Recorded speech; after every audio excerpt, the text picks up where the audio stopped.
Hey guys! Welcome back sa ating Data Structures and Algorithms tutorial series. This is episode 5.1, implementation to ng ating stock data structure using the C++. So we'll be right back right after this intro.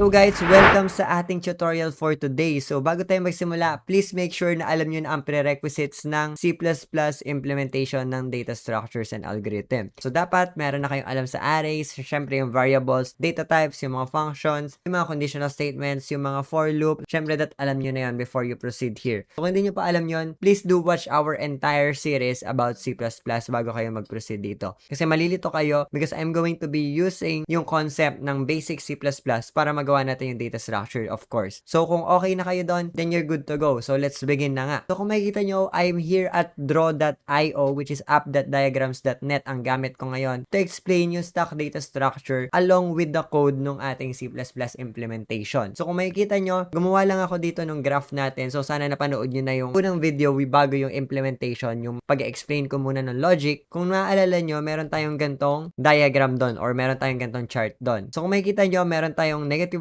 0, 1, 2, 3, 4, which is eto yung stock natin. And again, pagka sa stock, ang tinatawag natin is last in, first out. So, kung sino yung huling pumasok, siya yung unang lalabas. And ang isa naman is yung first in, last out. Sino yung unang pumasok, siya yung huling lalabas. So, again, pagka nagpasok ako ng data dito, mapupunta muna siya dito sa index 0. So, etong top natin, aangat doon ng konti sa 0, then malalagyan. Then, again, pag naglagay ulit tayo, aangat ng konti, then malalagyan. Then, and so on and so forth, aangat ulit yan, and then malalagyan. Ngayon, pag nag-delete tayo, of course, ang mangyayari dyan is maalis tong nasa pinakataas, and then tsaka bababa yung top index natin. And then again, pagka nag-alis ako sa taas, bababa ulit yung top index natin. So, ganun lang ang nangyayari sa stock data structure. So, last one, aalisin ko to, and then babalik tong top dun sa -1 natin, which is, in-explain ko na yon dun sa ating previous episode, which is episode 5, which is nagtuturo ng logic ng stock. So, sana naintindihan nyo na yon. If you don't, please go back muna dun sa video na yon. So, ngayon, let's start with our C++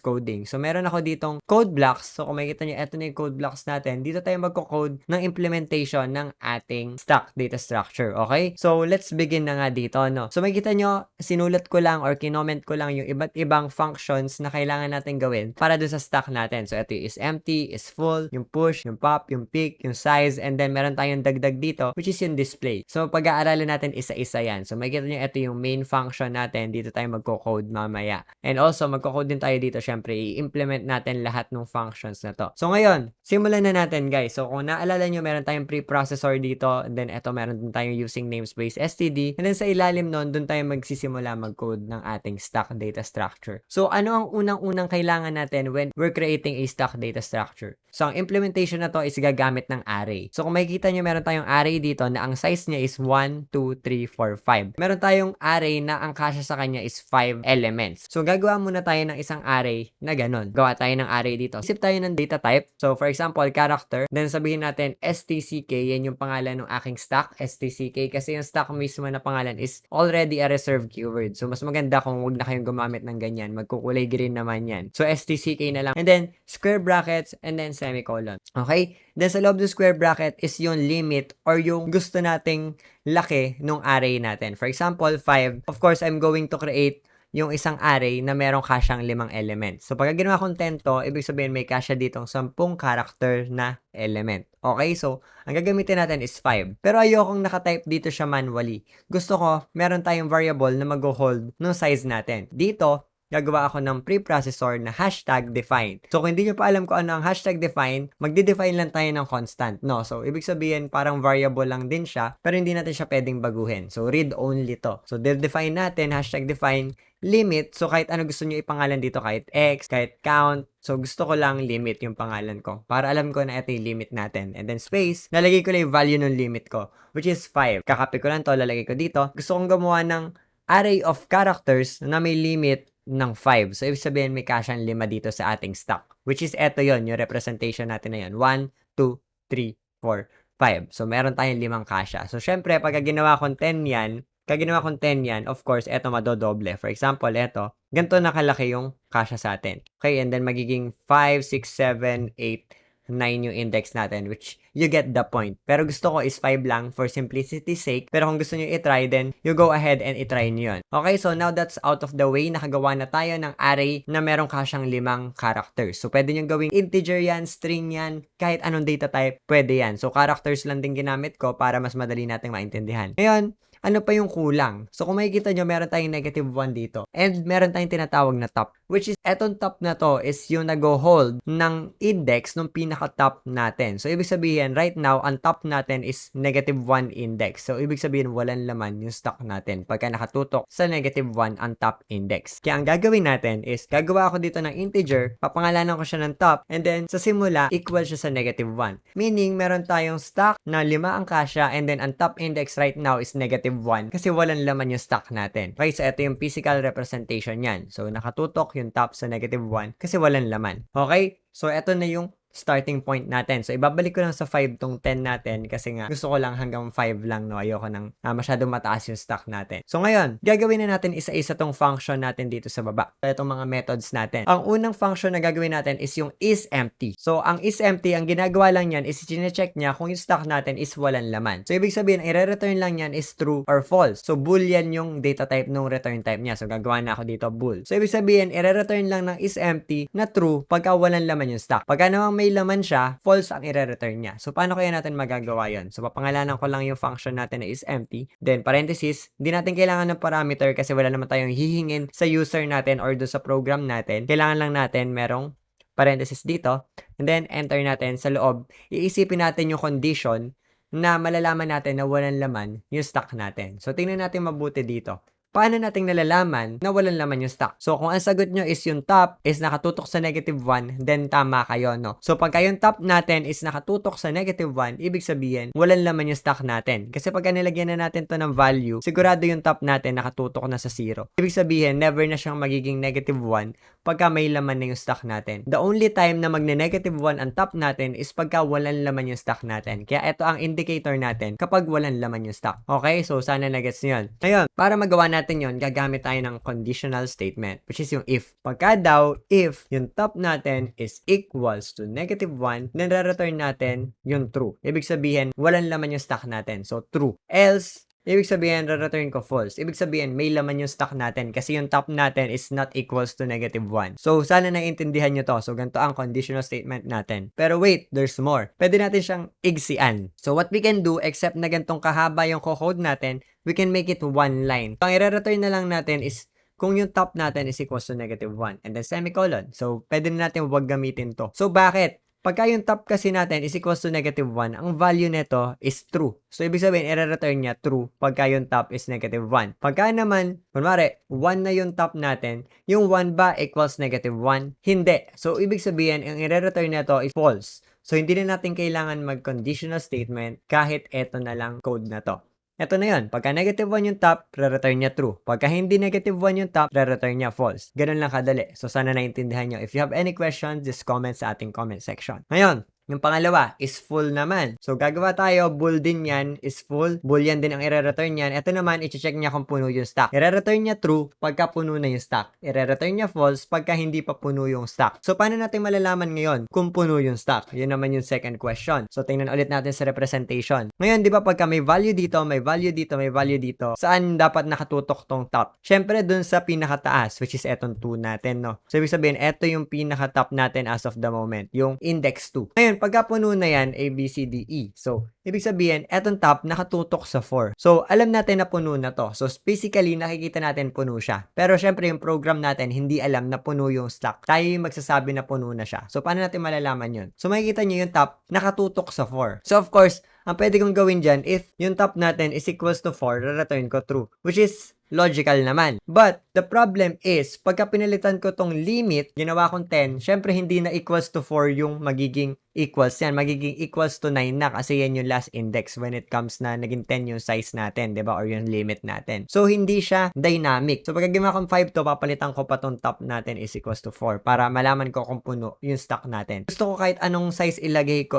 maging tama yung code natin. Paano kaya yon? So, ngayon, kung mapapansin nyo, yung top natin is equals to 4. So, ilan ba yung limit natin? Ang limit natin is 5. So, paano natin makukuha yung 4 gamit yung limit natin, which is 5? Syempre, ima-minus 1 lang natin. So, ibig sabihin, i-check lang natin kung yung top natin is limit minus 1. So, syempre, pag yung top down natin is equals to 5 minus 1. So, yung top down ba natin is equals to 4. So, yun yun. Ngayon naman, pagka pinilitan ko to ng 10, syempre, magiging 9 yung last index natin. Bakit? Kasi guys, nagsisimula tayo sa 0 when it comes to index, di ba? So, 0, 1, 2, 3, 4. So, ang size ng ating array is 1, 2, 3, 4, 5. Pero, yung index ng ating array magsisimula sa 0. So, 0, 1, 2, 3, 4. Kaya siya kulang ng isa. Kaya dapat i-minus 1 natin yung size natin or yung limit natin para makuha natin yung pinaka-dulong index nung array natin. So, sana na-gets nyo. If you have any questions, just please comment sa ating comment section. So, ngayon, ginawa natin to. So, lalagyan ko na lang to ng else, return false. And again, pwede ulit natin paigsiin to. So, ang i-return na lang natin is if yung top is equals to limit minus 1. Okay? So, pagka yung top natin is equals to sa limit minus 1 natin, then i-return niya true. Pagka hindi, i-return niya false. Ganun lang kadali. Ngayon, babalik ko lang itong 10 ulit sa 5 para madali nating maintindihan or mas maliit lang yung stock natin. So, ngayon, tapos na yung is empty tsaka is full natin. So, eto, na-check na niya kung puno yung stock natin. Eto, na-check na niya kung empty yung stock natin.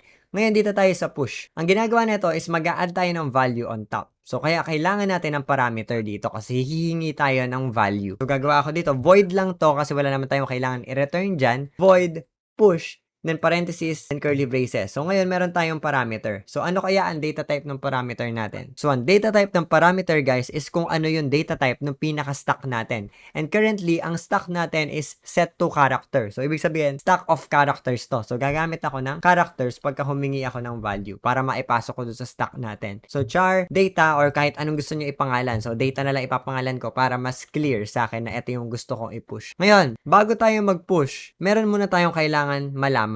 Di ba, pagka push tayo ng push dun sa explanation ko, dun sa logic, pagka nag-push ka lang na nag-push, ano mangyayari? Mapupuno yung stack. And pag napuno yung stack, ano tawag doon?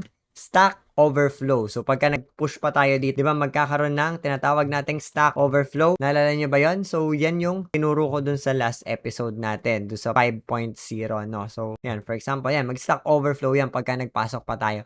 Kaya, ang kailangan nating i-check is, puno ba yung stack natin? So, check muna natin kung puno yung stack natin. Pagka puno yung stack natin, then i-display na natin yung error na stack overflow. So, paano natin malalaman yan? Gagamitin natin yung if, then parenthesis, tatawagin natin yung function natin na is full. Kaya natin ginawa yung is full na yan para ma-check natin kung puno na yung stack bago tayo mag-push. Tatawagin natin yung is full sa loob ng if statement natin. And yes po, pwedeng tawagin ang function sa loob ng conditional statement. So, tatawagin ko is full, magra-run tong is full na to, check niya, yung top ba natin is equals na sa limit minus 1? If oo, re-return niya true, and then magra-run yung code na to, which is, cout ko lang is stack overflow, then end L. Okay, so ganun lang. So, dahil isang linya lang to, hindi ko na kailangan mag-curly braces. So, one line na lang. Else, pagka hindi puno, ibig sabihin, pwede na tayong magpasok ng data. And the way na magpapasok tayo ng data is ganito. I-simulate natin sa ating draw.io. So, babalik ko to, wala ulit laman yung stock natin. So, ngayon, ang una natin gagawin when we are pushing a data, so pagka magpapasok tayo ng data dito, is, syempre, yung top natin, iaangat muna natin ng isa. So, ibig sabihin, from negative 1, magiging 0. So, paano natin gagawin yun? Yung top natin, from negative 1, magiging 0. Then, after nun, pagka 0 na siya, from 0, magiging 1. And then, from 1, magiging 2. Pagka nag-push tayo na nag-push. So, ibig sabihin, ang kailangan natin gawin is yung top natin is i-increment natin ng isa. So, ibig sabihin, dadagdagan natin ng isa. So, what we can do is top plus plus or top plus equals 1. Okay, so kahit alin doon. So, iaangat muna natin yung top ng isang beses. Then, after nating iangat, kukunin natin yung stack natin, tatawagin natin yung top. Ibig sabihin, ilalagay na natin yung value na hiningi natin, which is yung data. Ibig sabihin, inangat natin ng isa, kinuha natin yung pinakataas na index, then nilagay natin yung data doon. So, for example, A. So, ngayon, pagka tinawag ulit natin yung push, aangat ulit ng isa, kukunin yung data, ipapasok doon. Aangat ulit ng isa, kukunin natin yung data, ipapasok doon. Aangat ulit ng isa, kukunin natin yung data, papasok doon. Last one, aangat ng isa, kukunin natin yung data, ipapasok doon. And then lastly, puno na ba? Puno na. So, ang lalabas is, again, stack overflow. So, yun yung code ng ating stack. Kaya siya ganon. Okay? So, sana naintindihan nyo kung bakit ganon. Ngayon, i-announce lang natin na pinush natin. Push, nilagay natin kung ano yung pinush natin, yung data natin. Para lang alam natin kung ano yung pinasok natin na data and hindi tayo magkalituhan. So ngayon, itry natin gamitin yung push na to. So balik tayo dun sa ating main function. Scroll down ako dito. Then we can push. Tawagin natin push. Parenthesis, hihingi ng character yan. Kunwari, nag-push tayo ng E. Then nag-push tayo ng C, then push tayo ng kung ano-anong letter Z. Save natin, and then pagka niran ko yan, dapat mag-announce yan ng sunod-sunod. So, hintayin lang natin, ito na lumabas na. So, makikita nyo, nakalagay, pinush natin yung E, pinush natin yung C, then pinush natin yung Z. So, ibig sabihin, ang pinaka nasa taas ng stack natin right now is letter Z dapat. Okay? Kasi naunang ipasok yung E, then pinasok yung C, then pinasok yung Z. Okay? So, ganun lang yon. So, later makikita natin kung tama yan. So, tapos na tayo sa push. So, ngayon, dito naman tayo sa pop. Ang pop naman, ang ginagawa niya is nagre-remove lang siya ng value dun sa pinakataas. So, ngayon, ang gagawin natin is, again, wala tayong i-return, kaya void pop, and then hindi na natin kailangan ng parameter kasi pag nagpa-pop tayo, ang tinatanggal is yung value na nasa top index. So, ano currently na nasa top index, yun yung i-delete natin. Pero again, we have another problem. Bago tayo mag-delete, we need to check this kasi magkakaroon ng error pagka hindi natin chinek to. Which is pagka walang laman yung stock natin. Again, pag walang laman yung stock, katuro sa -1. So ngayon, pagka tinry natin mag-pop or mag-delete dito, syempre, ano i-delete niya? Wala siyang i-delete. So magkakaroon ng error. Kaya kailangan muna natin i-check bago tayo mag-delete kung empty yung ating stock. So pagka empty siya, tatawagin nyo is empty, check niya, yung top ba natin is equals to -1. So pagka oo, then re-return natin true. Ibig sabihin, walang laman yung stock natin. Pag walang laman yung stock, meron tayong tinatawag na error ulit doon. Which is yung kabaligtaran ng stock overflow, stock underflow. Then i-end L natin, then else ulit. So ibig sabihin, dito sa else, pwede tayong mag-remove na ng data. So para makapag-delete tayo ng data, ganito ang gagawin natin. So babalik tayo doon sa ating representation, lagay natin ng data for example. For example, meron tayong data na letter A and B. And nakatutok yung top index natin currently sa index 1. So ang una natin gagawin is syempre, i-delete muna natin yung data. Delete ko muna, and then tsaka ako binaba ng isa. Okay? Delete muna bago baba. So didelete ko muna to, then tsaka ako bababa. Okay? So tandaan yon. Delete muna bago baba. So ang mangyayari dito is didelete ko muna yung nasa top index. So paano natin gagawin yon? Kunin kay stack, kunin kay top, and equals null. So, gagawin ko siyang null para mawala ng laman. So, null lang to kasi character yung gamit ko. Pero pagka integer ang gamit ko dito sa ating stack, dapat 0 yon. Kasi ang default value ng integer dito sa ating C++ is 0. So, kahit walang laman yung 0 ang nakalagay pagka sa array. So, pagka string ang gamit natin, dapat empty string lang. So, depende pa sa data type yung magiging default value or walang value ng isang stack natin. Makikita nyo yan later on, no? So, eto dito, i-delete muna natin. So, dinelete ko yung laman ng stock natin doon sa top index. So, ibig sabihin, gagawin kong null yung laman ng top index natin. Meaning, di-delete ko to. Okay? So, gets? Dinelete ko na yon.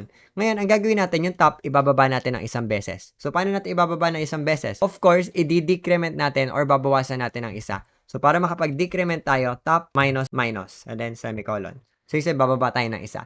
Then after nun, of course, tapos na, nakapag-delete na tayo. So, i-announce ko na lang na nag-delete tayo. So, dito ko sa taas i-announce kasi pagka dito ko sa baba in-announce yan, na-delete ko na bago ko siya i-announce. So, wala na akong i-announce. Kaya dito ko sa taas i-announce na dinelete ko na. So, pop, ang pinop natin is yung nasa pinaka-taas ng stack natin. Then, semicolon. Okay, save natin yan. Okay, so tapos na yung pop natin. I-try natin ngayon. So, makikita nyo, pagka nag-pop ako dito, tawagin kay pop. So, sino dapat ang ma-delete? Sino yung nasa top? So, pagka nag-push tayo ng letter E, ganito magiging itsura niya. Nag-push tayo ng letter E, then pinush ko yung letter C, so mapupunta sa taas. Then pinush ko yung letter Z, etong letter Z ang pinaka nasa taas. So ibig sabihin, pag nag-pop ako, ang dapat ma-delete is yung letter Z. Okay? So dapat ang lumabas dyan is pop Z. So pagka hindi lumabas yun, ibig sabihin mali yung ating code. Kaya pagka niran ko to, dapat ang ma-delete dyan is yung letter Z. So makikita nyo, ang na-pop natin is yung letter Z. Ibig sabihin, na-delete natin yung letter Z. Pagka-push ng E, pagka-push ng C, then pagka-push ng Z, pinop natin yung Z. So ngayon, pag nag-pop ulit ako ng isa pa, sino na yung madi-delete? Syempre, dapat ma-delete din yung letter C. Then pag nag-pop ulit ako, ang madi-delete na is yung letter E. Okay, so pabaligtad naman yung pagkaka-delete niya. From top, pababa naman. So pagka niran ko to, makikita nyo, pinop ko yung Z, then after doon, napop yung C, and then napop yung E. Kasi ganun yung pagkakasunod-sunod natin siyang pinasok. Kung sino yung unang pumasok, siya yung huling madi-delete. Okay? Kung sino yung huling pumasok, siya yung unang madi-delete. Okay? So, yun yung last in, first out, and then first in, last out. Okay? So, ganun lang kadali. Ngayon, nakalimutan ko lang lagyan ng end L. Lagyan natin ng end L yun para mapupunta sa ilalim every time na magpapop tayo. Okay? Save ko lang yan and then we're good to go. So, tapos na yung push tsaka pop natin. So, again, pagka nag-pop pa ako ng isa, ano mangyayari? Of course, wala nang laman, na-delete na natin lahat. Pag nag-pop pa ako ng isa, dapat lumabas na yung error natin, which is yung stuck underflow. Kasi wala nang laman, nagdi-delete pa ako. So, yun yung ating error handling. So, ngayon, pagka pinush ko pa ng isa, so magpupush pa ako ng isa ba? Push A, then, sige, magpush pa tayo ng isa. D, and then mag-push pa tayo ng isa. So, ngayon, ang pinush natin is 1, 2, 3, 4, 5, 6. So, 6 yung pinush natin. Ilan lang ba yung kasya sa stack natin? 5 lang. So, dahil 5 lang ang kasya doon sa stack natin, magi-stack overflow yan. So, pag nag-stack overflow, yung letter X hindi na mapapasok. Ibig sabihin. So, pag aniran ko yan, dapat hindi mapasok yung letter X. So, makikita nyo, ang na-push lang is yung letter E, yung letter C, yung letter Z, yung letter A, and then yung letter D. Then, nag-stack overflow na kasi puno na yung stack natin. Kasi 5 lang yung limit natin. So, pagka pinalitan nyo yung limit, of course, mag-a-adjust na mag-isa yung stack natin. Okay? So, ganun lang kadali. So, I hope na naintindihan nyo. Ngayon, tapos na tayo dito. Tapos na tayo sa pagpupush and sa pagpapop. Meron lang tayong konting natitira. So, yung pick, ang ginagawa lang yan is nire-return nyo yung value dun sa top ng stack natin. So, for example, ano yung nasa top natin? Letter A. So, ibig sabihin, ang i-return ng pick is letter A. So, for example, meron na ditong ganito. So, ibig sabihin yung top nakaturo na dito. So, ano yung i-return ng pick? Syempre, yung letter E. So, paano natin magagawa yun? So, ngayon, ano yung return type muna nito? Syempre, ang return type ng pick is same nung ating stack. Character siya. So, dapat character din ang return type ng pick natin. So, character, then tatawagin ko lang na pick tong ating function, then parenthesis, then curly braces. Wala tayong kailangan na kahit anong parameter dito kasi wala naman tayong kailangan kunin doon sa ating user or doon sa program natin para makuha natin yung top. Ang gagawin lang natin is magre-return lang tayo ng isang bagay, which is yung nasa pinaka-top ng stack natin. So, tatawagin ko yung stack natin and then gagamitin ko yung top index na ginagamit natin every time na gusto nating mahanap yung top index. Okay? Then, semicolon. So, ang i-return nito is yung nasa pinakataas ng stack natin currently. So, kung ano man yung nasa top index natin, yun yung i-return niya. So, i-try natin yun. Siyempre, tatry natin yung pick dito. Pagka nag-pick ako dito, may lalabas ba? Walang lalabas pagka diretso pick lang yung nilagay ko. Bakit, guys? Kasi guys, if you don't know, ang function, pagka nag-return yan, so yung pick natin, di ba, may return type yan. Ang return type niya is character. So, ibig sabihin, eto, nire-return niya dito sa line of code na to. So, ibig sabihin, yung letter na nasa pinakataas or nasa pinakataas sa stack natin, which is letter D, is nakastore dito. So, kailangan pa natin siyang i-see out. Okay? So, para malaman natin kung ano yung pinipick natin. So, kasi may return type to. Re-return niya yung character na hinihingi natin. Kaya kailangan pa natin i-see out. Pwede naman natin i-see out diretso dito, but the problem is, hindi na natin magagamit yung value na nire-return niya pagka dinerecho ko yung see out dito. So, kaya, hindi recommended na i-see out ng diretso. Dapat i-return muna natin dito and then dito natin siya i-see out. Okay? So, pagka niran ko to, makikita nyo, makukuha ko na yung nasa pinakataas na value which is letter D. So, ngayon pagka inalis ko to, ano na dapat ang nasa pinakataas na value? Of course, yung letter Z kasi siya yung huling pinush natin. So, siya yung huling pinatong natin dun sa stack. Okay? Pagka niran ko to, makikita nyo, ang pinaka nasa taas ng stack natin right now is letter Z. Of course, so ganun lang kadali. Okay? Letter Z so hindi siya letter C. So, medyo magkatunog kasi to. So, palitan ko nga to. Ayan. So, ganun lang kadali yung pick. Okay? So, ganun lang kadali yun. Ngayon, pagka nag-pop ako dito, ano na ang nasa taas? Of course, madidelete yung letter Z kasi siya yung nasa pinakataas and then ang magiging pinakataas na natin is yung letter D. So, pagka niran ko to, makikita nyo, ang makukuha na nating top or yung pinaka-top index nga natin na value is letter D na kasi dinelete natin yung letter Z nung pinap natin siya. So, ibig sabihin, gumagana yung stack data structure natin as of the moment. So, ganun lang siya kadali. Sana naiintindihan nyo. If you have any question, feel free na mag-comment sa ating comment section. Ngayon, meron naman tayong size. Ang ginagawa na size is i-return lang niya yung size ng stack natin. Syempre, ang return type nito is integer kasi size nga ang pinag-uusapan. Then, I can use size here, pero again, makita nyo, reserve keyword siya na ginagamit ng ating C++, pero gagana pa rin naman to, pero I don't like using this. So, kaya ang gagamitin na lang natin is CNT kasi ang count is also another reserve keyword. So, CNT for count. Okay? Ngayon, lalagyan lang natin ng parentheses. And again, we don't need any parameters dito kasi kukunin lang naman natin yung size ng stack. So, ang size ng stack is kung ilan yung laman ng stack natin. For example, eto, ilan ang size nito? Ang size nito is 1, 2, 3, 4. So, currently, meron kasi siya laman na 4. So, ang size nito is 4. So, for example, eto na lang. So, ano ang size nito? 2. Okay? 2 ang size niyan kasi dalawa yung laman ng ating stack. Ngayon, paano natin makukuha yung 2 dito gamit yung value na nandito? Ano yung pwede natin gamiting reference? So, kung makikita nyo, ang pinaka-top index natin is 1. Pero ang size natin is dapat 2. So, ang gagawin naman natin ngayon is yung top plus 1 para makuha natin yung 2. Gets? So, dito, So, kunwari, A, B, C, D. Ano ang size nito? 1, 2, 3, 4. So, 4 yung size, pero ang top index natin is 3 lang. So, that's why we need na dagdagan ng isa yung top index natin para makuha natin yung size. So, ibig sabihin, ang i-return ko lang dito is yung top natin, then plus 1. Okay, para makuha natin yung tamang size. And again, try natin yon. Tawagin natin yung CNT dito. Kailangan natin i-see out ang CNT kasi i-return niya yung value. Hindi niya sinisi out ng diretsyo. Kaya kailangan pa natin siyang i-see out dito sa baba natin. Okay, so pagka ni-run ko to, dapat 3 ang lumabas kasi 3 ang laman ng ating stack currently. Okay, so pagka nag-push pa ako ng isa, for example, X. So ilan na dapat ang CNT or nung size natin? Syempre, dapat 4 na. Which is tama kasi ayan, 4 na yun lumabas. Kasi nag-push tayo ng 4 dun sa loob ng stock natin. So, ganun lang kadali. Okay? So, ngayon, last one na lang. We have the display. Ang display na to is i-display lang natin yung stock ng tama. Ngayon, pagka nag-display tayo, syempre, pagka pinush ko yung letter E, mapupunta yan dito. Pinush ko yung letter D, mapupunta sa taas yan. Pinush ko yung letter Z, mapupush dito sa taas yan. Pinush ko yung letter X, mapupunta ulit dito sa taas yan. So, ibig sabihin that ganito ang itsura ng pagkaka-display ng stock natin. Ang nasa pinakailalim is letter E, ang nasa pinakataas is letter X kasi siya yung nasa top na index natin. Okay, so ganun dapat yung pagkaka-display natin. So, paano natin gagawin yun? So, punta tayo dito sa ating display. Gawa tayo ng void display kasi wala na tayong kailangan i-return dyan. I-display lang natin yung stock. Ngayon, gagamit tayo ng for loop para ma-display natin yung stock. Pero bago natin siya i-display, i-check muna natin kung walang laman yung ating stock. Pagka walang laman, of course, lalagay ko lang stock is empty. So, ibig sabihin, wala tayong pwedeng i-display kasi wala kang laman eh. So, ano di-display natin? That's why kailangan natin i-handle yon. Else, pwede natin siyang i-display. So, gagamit tayo ng for loop. So, dapat alam niyo na kung paano gumamit ng for loop, guys. So, int I is equals to, so, saan tayo magsisimula, guys? Nag-see out tayo is tama. Lalagay ko lang dito yan, ha? Para makapag-see out tayo ng tama, syempre, from top to bottom niraran yung code natin. And pagka nag-see out tayo is from top to bottom din, syempre, dapat magsimula tayo doon sa pinakataas na index natin. So, ibig sabihin, magsisimula tayo doon sa top index natin. So, kung dito, dapat sa 3 tayo magsimula. Pagka nandito siya, pagka walang laman to, dapat sa 2 tayo magsimula. So, ibig sabihin, yung I natin is dapat naka-equal sa top. Okay? So, ibig sabihin, doon tayo magsimula sa top index natin. And then, dapat pababa tayo. And then, hanggat yung I natin is greater than or equals to 0, babawasan natin yung I natin para pababa ng pababa yung nakaturo dun sa I. So, para ma-see out natin isa-isa yung value dun sa loob ng ating array. So, see out natin yung ating stock, and then gagamitin natin yung I, and then i-end line natin para makuha natin yung tamang display.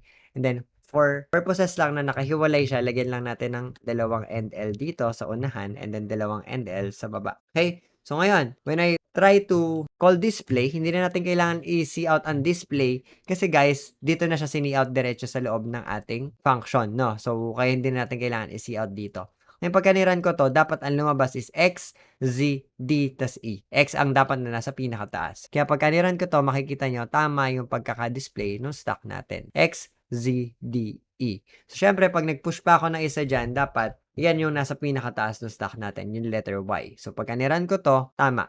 So, yung Y, nasa pinakataas ng stock.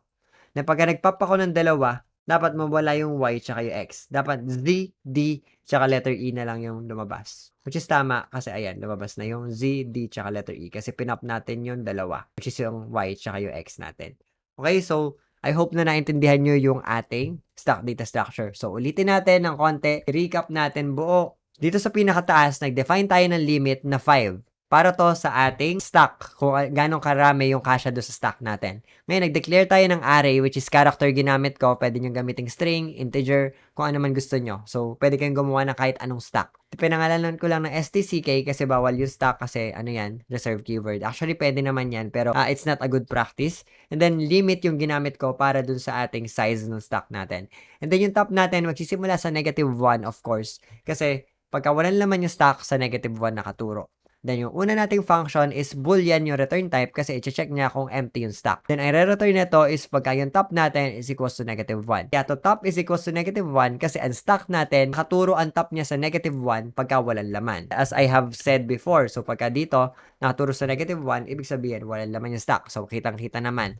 Ngayon, secondly, ito namang is full, i-return natin pagka yung top natin is equals to sa limit -1. So, ang limit natin dito is 1, 2, 3, 4, 5. So, ibig sabihin, 5 yon. So, dito yon. Pero, dapat may -1 para alam natin na puno. Okay, so sa 4 tayo. That's why, top is equals to limit -1 para malaman natin kung puno na yung stock natin. Okay? Ngayon, dito naman sa push. humingi tayo ng character na data kasi kailangan natin ng character na ipapasok doon sa stock natin. Kasi ang stock natin is isang character data type din. So, kung integer yan, dapat integer din tong hihingin natin. Dahil nga, humingi tayo ng data ngayon, i-check muna natin kung puno yung ating stock. Kasi pagka puno na siya, syempre bawal na tayong mag-push or magdagdag. So, lalabas na lang stock overflow. Else, pwede natin siyang dagdagan. Again, dadagdagan natin yung top ng isang beses. So, for example, nandito sa -1 yan. Sabi dito, dagdagan yung top na isang beses. Dinagdagan ko. Ayan, napunta sa 0. Ngayon, yung stock top natin equals do sa data na binigay natin. For example, letter X yung binigay nating data. So, etong top, which is etong 0, papasok natin yung letter X doon. Okay? So, ganun lang. So, ganun yung code na to. So, isi-see out ko lang, pushed, then yung data natin, pushed X. Okay? Ngayon, dito na tayo sa pop. Etong pop naman, void pop, wala tayong kailangan i-return. Then etong pop, wala din parameter kasi wala naman tayong kailangan hingin. Then check muna natin, wala na bang laman yung stock natin? Kasi pag wala laman yung stock natin, of course, wala tayong madidelete. Kaya isi-see out natin, stock underflow. Wala tayong na-delete kasi wala nang laman. Else, ibig sabihin, meron tayong pwedeng i-delete. Si-see out ko lang agad, pop, yun yung nasa pinakataas ng stock natin. So sabihin na ito, pop, then X, kasi X yung nasa pinaka-top natin. Then next na gagawin ko is, yung top natin, i-equals ko sa null. Ibig sabihin, madidelete to. Null yan. So, ibig sabihin, walang laman. Okay? Then, after kong i-delete, babawasan ko yung top ng isang beses. Yung top, pupunta ng isa pababa. Okay? Gets? So, ganun yung pop naman. So, sana na-gets nyo. Then, meron tayong pick. Ang re-return ko lang is yung stock top. So, makikita nyo, ang return type nito is character kasi character ang data type ng stock natin. So, pagka tinawag kay pick, i-return lang niya yung nasa pinaka-top ng ating stock, which is currently wala. So, ibig sabihin, -1, magkakaroon ng error to. So, what we can do here is, again, so medyo may kulang dito, i-check lang natin kung is empty. See out lang natin, stock is empty. Okay? Okay na yan. Kasi ang re-return naman nito is null. Okay? Kasi walang laman. Okay? So, sabihin na lang natin, stock is empty. Para lang malaman natin na wala tayong nakuhang kahit ano. So, para may feedback lang ng konti. Pero actually, kahit wala yan, okay lang naman. Wala lang tayong makukuha. Pero gusto natin, alam natin na wala tayong nakuha. Kaya niligyan ko ng if dito. Pero kahit wala naman yan. So, mas good practice lang to. So, yun. So, i-return lang natin yung nasa pinakataas. So, for example, meron tong letter B. So, ito ang nasa pinakataas. Dito nakatutok yan. So, yung stock top natin is yung 1, which is ang value niya is letter B. So, ang i-return nito is letter B. Okay? So, ganun lang yung pick. And then, ito naman CNT or yung size natin, kinukuha lang natin kung gaano karami yung laman ng stock natin as of the moment. And ang gagamitin lang nito is yung top plus 1. So, for example, ito. So, ang top natin is 1, pero ang size nito is 1, 2. So, kaya ang gagawin natin, dahil yung top natin is 1, dadagdagan lang natin ng 1, kaya may plus 1 dito. 1 plus 1, ang re-return natin is 2, which is, ang size ng ating stock is currently 2. So, tama naman kasi dalawa yung laman niya. Kasi ang nagiging problem natin is yung index natin kasi nagsisimula sa 0. Kaya kailangan pa natin siya ng dagdagan ng isa para malaman natin kung ano yung size talaga ng stock natin. Then lastly, ang display, check muna natin kung empty. Kasi syempre wala tayong i-display pagka empty yung stock. Kasi see out ko lang, stock is empty. Pagka naman may laman, of course, eto na yon. Naglagay lang ako ng spaces para nakahiwalay. And then pagka nag-for loop tayo, yung I natin magsisimula sa top. Ibig sabihin, para mas maintindihan nyo, example, eto yung letter I. So ibig sabihin, yung I natin magsisimula sa top. Okay? So kaya dito nakatutok yung I natin doon sa top na yan, nakatutok din. Ngayon, hanggat daw yung I is mas malaki or equal sa 0, i-see out natin yung stock I, which is currently, ang stock I is letter B. So dito nakaturo kasi. Ngayon, after i-see out nun, babawasan natin ng isa yung I. So pagka nabawasan ng isa yung I, bababa ng isa. Okay? So dito na nakaturo. So sabi dito, yung I ba natin is greater than or equal to 0? Yes, kasi yung I natin is currently 0. So ibig sabihin, pwede pa ulit natin i-see out. So i-see out niya ulit tong A. Then after nun, after niya i-see out yung A, babawasan ulit ng isa yung I. So pagka nabawasan ng isa yung I, mapupunta na sa -1. So ngayon, yung -1 daw ba is greater than or equal to 0? Hindi na. So ibig sabihin, hindi man na magra-run yung for loop. And then na-see out na natin lahat ng kailangan nating i-see out dun sa ating stock na data structure. And that is all for our tutorial for stock data structure. Ganun siya mag-implement. You can be creative with this. Pwede kayong gumawa ng interface na kayo yung magpapapush. For example, eto, pwede akong gumawa neto. CN ako ng, for example, character X. Then CN ako ng X. Then push lang natin yung X na yon. Okay, so pagka pinush ko yung X na yon, di-display natin after. So for example, eto na. So, mag-input na ako ng letter D. Pag in-enter ko yan, pupush yung letter D and then, makikita nyo, magdi-display lang yung letter D. So, yun. Pwede kayong gumawa ng ganon. Be creative with this. Pwede nyo nang gamitin tong stock data structure na to sa inyong mga programming needs, no? So, ito yung C++ na implementation natin. So, if you have any question about this C++ implementation, then feel free to do so in the comment section and then I will get back to you as soon as possible. Okay, so yun lang guys. So, papakita ko sa inyo saglit tong mga code. Yan. Yan. Pababa. That is all, guys. Thank you for watching this video. I hope na marami kayo natutunan. And as always, guys, I will see you in the next video. Goodbye!